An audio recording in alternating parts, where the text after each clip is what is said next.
Bob Esponja es una serie repleta de misterios misteriosos. Por si no lo has notado por la cantidad titánica de videos que le hemos hecho a esta serie a lo largo de los años, básicamente es una mina de oro en cuanto a cosas extrañas y detalles ocultos respecta. Y habiendo hecho tantos videos así, era inevitable que no encontráramos varios misterios más cortos, que sin importar lo interesantes que fueran, eran demasiado cortos para tener su propio video. Así que espero disfruten este pequeño viaje dentro de algunos de los detalles más oscuros y olvidados de la serie. Un viaje a través de varios misterios misteriosos de Bob Esponja que hasta el día de hoy no tienen respuesta. O tal vez sí. Así que ve por algo de comer, ponte cómodo y prepárate para presenciar 3 misterios misteriosos de Bob Esponja.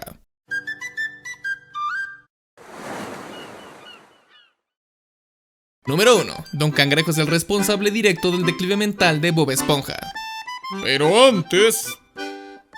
Creo que en este punto todos conocemos a los asistentes de inteligencia artificial como ChatGPT 5 y sabemos lo útiles que son para todo. Pero, ¿y si te dijera que existe algo aún más útil? ChatLLM es el primer super asistente de inteligencia artificial del mundo. Te da acceso a todos los modelos de última generación, como Nano Banana Pro, DeepSeek, GPT-4, Claude Opus 4.5 o Gemini. Algo que normalmente costaría muchísimo más por separado. Es muy útil para profesionales, estudiantes y equipos pequeños, con capacidades para todo. Soporta generación de imágenes con Ideogram, Recraft, Flux o DALL-E y generación de videos con WAN 2.1, Hailuo, Kling, Luma o Runway. Puedes hasta chatear con PDFs para poder trabajar con mucha información de manera súper fácil. Y si necesitas ayuda redactando, puede humanizar los textos generados. Incluso cuenta con Abacus AI Agent, que básicamente es un agente súper genial capaz de hacer todo tipo de tareas complejas como construir aplicaciones, escribir reportes o hasta crear presentaciones en PowerPoint. Son un montón de funciones que harán tu vida mucho más fácil, y apenas a $10 mensuales te saldría muchísimo más caro pagando cada asistente por separado. Así que haz clic en el link en la descripción y prueba ChatLLM para hacer tu trabajo mucho más sencillo. Creo que todos hemos notado cómo el show tiene aún menos sentido ahora del que tuvo alguna vez. Claro, un show de una esponja viviendo aventuras bajo el mar con un amigo retrasado nunca será el programa más realista del mundo, pero hay una diferencia clara en la inteligencia y madurez de los personajes de la tercera temporada para acá. En particular, Bob Esponja era mucho más decidido, capaz de negociar y convencer a la gente con argumentos sólidos, e incluso era capaz de ver de forma crítica sus situaciones, como pudimos ver en el episodio Cascarudolandia de la tercera temporada. A pesar de actuar como un niño emocionado por el patio de juegos que andaban creando, para el momento en el que Don Cangrejo revela que todo es una estafa, Bob se planta para reclamarle lo lejos que han llegado sus planes para hacerse rico, cosa con la que Don Cangrejo solo ríe y comenta que jamás le importaron los niños, solo el dinero de sus padres. Este episodio es importante porque muestra la dinámica de estos dos al inicio de la serie. Claro, Bob Esponja idolatraba al crustáceo cascarudo y quería trabajar ahí con toda su alma, pero era más una persona optimista con el empleo de sus sueños que alguien que permitiera a su jefe hacer lo que quiera en completa ignorancia, como sucede en las temporadas más recientes. Incluso, en la película se demuestra que sus ambiciones son mayores a quedarse detrás de una parrilla el resto de su vida, haciendo énfasis de que quisiera ser gerente de su propio restaurante algún día, punto el cual jamás se ha vuelto a tocar. Esto coincide directamente con el fin de la era dorada de Bob Esponja, la cuarta temporada, donde las tramas comienzan a hacerse más ridículas, los personajes más bobos y todos los personajes comenzando su cambio inevitable a peor. Pero, ¿y si te dijera que esto no fue para nada abrupto? Y de hecho podemos explicarlo con el primer episodio de la temporada. Témele a una cangreburger, aparte de ser el primer episodio de la cuarta temporada, también corresponde con uno de los planes más atroces de Plankton para lograr conseguir la fórmula secreta utilizando guerra psicológica, pues al abrir su restaurante 23 horas del día, Don Cangrejo ve una oportunidad financiera desperdiciada al cerrar toda la noche, y fuerza a Bobby Calamardo a trabajar 24/7. Ese era justo el plan de Plankton, quien busca romper a Bob al causar que lo sobreexploten para que se le haga más fácil simplemente decirle la fórmula secreta. Sin embargo, no creo que ni él hubiera sido capaz de imaginar cuánto tiempo Cangrejo le habría puesto a trabajar. 43 días seguidos. Ese fue el tiempo que tomó cubrir la enorme orden que Plankton dejó, y es aquí donde Bob adquiere un enorme trauma psicológico en pantalla. Y no solo eso, sino que solamente son necesarios 3 días de explotación laboral sin dormir en el mundo real para comenzar a ver daño cognitivo severo, e incluso estar en peligro de muerte. Lo que es un diagnóstico muy alineado con las alucinaciones que sufre Bob en el episodio. Sumemos a esto que el resto del plan tenía a Plankton metiéndolo al balde de carnada, donde procedería a darle una sesión de psicología horrenda droga para curarlo de su condición. Y aunque el show dice que esto fue arreglado fácilmente con hipnosis, la verdad es que curar esto no funciona así. De hecho, cuando Bob regresa es mucho más sumiso, aceptando las disculpas de Don Cangrejo de reducir las 24 horas de apertura a 23, demostrando así, con una acción pequeña pero casi impensable hace una temporada, que el daño no fue arreglado realmente. Esto nos indica que el trauma y su subsecuente fobia solamente fueron suprimidas mas no curadas, haciendo que Bob experimente una regresión a una versión más infantil de sí mismo para lidiar con este trauma hacia las cangreburgers. Es algo que aún no ha logrado identificar conscientemente, pero que termina haciendo que sobrecompense siendo más entregado en su trabajo para no decepcionar a nadie, lo que nos lleva a la explicación de todo esto. Parece que este trauma y demás daño neurológico debido al sobreesfuerzo, las altas horas de trabajo e incluso la presión de ser el único cocinero para un restaurante tan popular, le han causado un declive cognitivo que con el tiempo directamente lo hace más tonto, cosa que explicaría por qué, entre más avanza la serie, peor parece ponerse. Digo, es una gran coincidencia que estas acciones comiencen justo después de que vimos que fuera sobreexplotado y destruido mental y físicamente a un nivel que la serie jamás replicó, por lo que, ya sea directa o indirectamente, es la avaricia de Don Cangrejo la que anda arruinando a su cocinero estrella, y no le importará mientras siga haciéndole dinero. Número 2. Plankton siempre falla a propósito. Sheldon J. Plankton se trata de un personaje increíblemente interesante. A pesar de ser uno de los seres más listos bajo el mar, capaz de crear tecnología impresionante, parece estar inevitablemente destinado a fracasar. Y con cosas muy evitables, irónicamente. Esto es raro porque aparentemente Plankton se encarga de corroborar y simular cada una de sus ideas con Karen, quien creaba simulaciones detalladas de todo lo que podría salir mal, comentándole que sus planes usualmente tienen un 99% de probabilidades de funcionar. Entonces, ¿por qué siempre fallan? Bueno, una idea interesante es que la fórmula secreta no es su verdadero objetivo. Claro, él se desvive por ella cada episodio, pero como cualquier científico malvado, su objetivo real es controlar al mundo. Digo, incluso cuando tiene una cangreburger con él y absolutamente nada parece estar saliendo mal, se sabotea solo, como si no se tratara del verdadero objetivo. Incluso cuando es capturado, poco o nada parece importarle, no solo porque él mismo parece escapar de la cárcel por sus propios métodos, sino que, bueno, ¿qué tan mala puede ser la condena por haberse robado una hamburguesa? Incluso si lo atrapan, su encierro jamás es por algo realmente grave.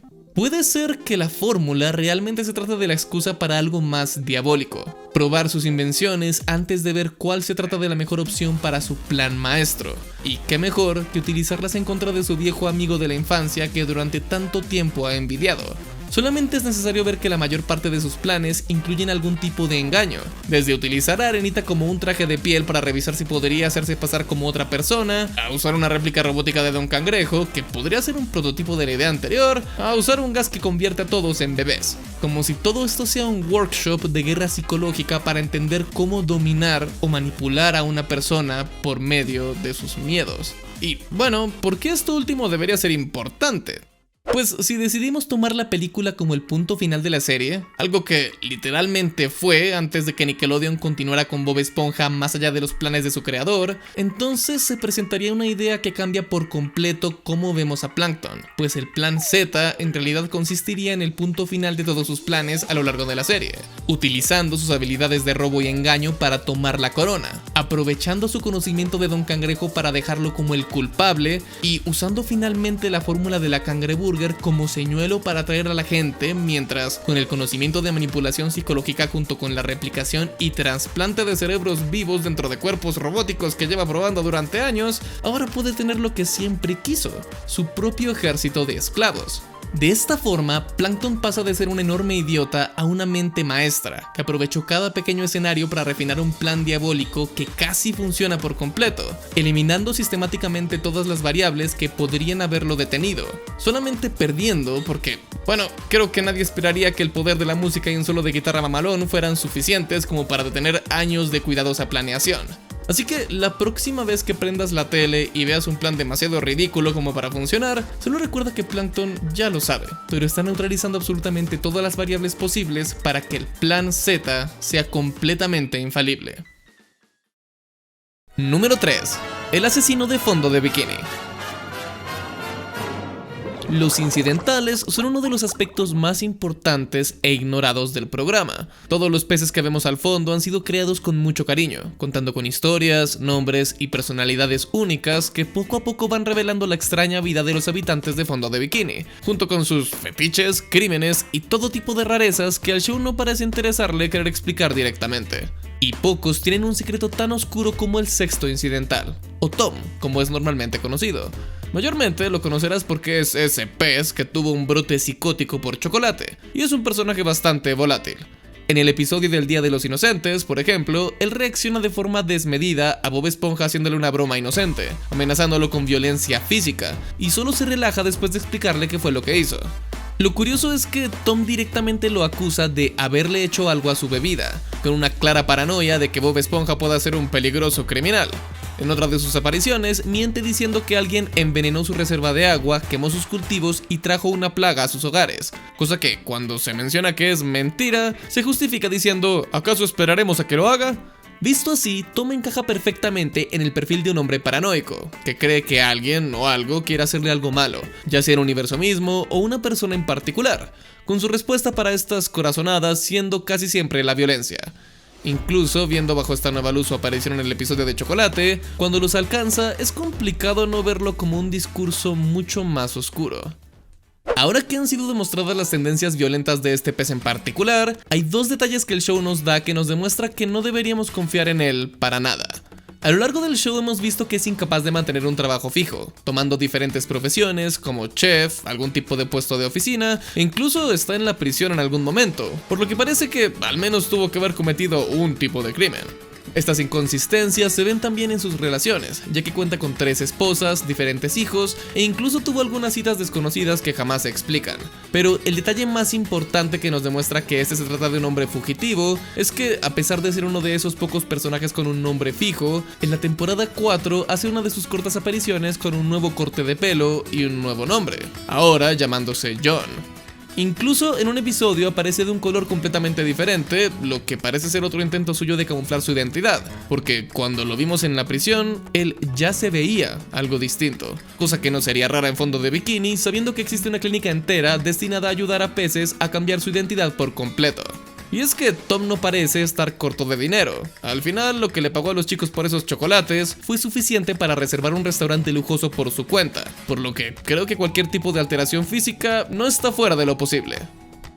Entonces, recapitulando, no solo es un peligroso psicópata adicto a la comida que tiene un pasado sospechosamente sospechoso, sino que cambia su apariencia constantemente, y ha cambiado de identidad por lo menos una vez. Aparte, cuenta con un delirio de persecución ridículo que lo lleva a hacer todas estas cosas, y sus parejas desaparecen constante y misteriosamente, siempre siendo reemplazadas por una nueva pareja que no conocíamos.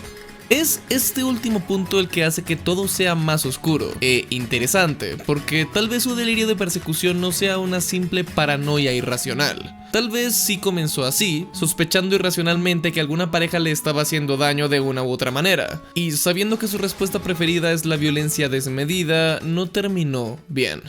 Digo, sabemos con seguridad que terminó en la cárcel, así que incluso si su primer crimen no fue de esa magnitud, este análisis que hemos hecho me lleva a pensar que, después de ese misterioso primer crimen, su violencia y paranoia lo llevaron a un ciclo sin fin de asesinatos, lo que explica la desaparición súbita de todas y cada una de sus parejas, siendo la violencia su primera respuesta a cualquier acto que dispare su paranoia. Es una teoría tan loca como plausible, porque encaja de manera sospechosamente perfecta con las desapariciones y demás evidencia. Y digo, si fue capaz de perseguir a 2 vendedores hasta los fines de la tierra por una barra de chocolate, solo Dios sabe qué haría si alguien se acercara a descubrir la verdad de ese primer crimen. Como siempre, muchas gracias por haber visto este video, pero sobre todo por quedarte hasta el final. Y recuerda que si alguien quiere comprarte una dotación entera de chocolate con billetes sucios, corre, o tal vez acabe siendo el protagonista de nuestro próximo video de Momentos Latinoamérica. Adiós.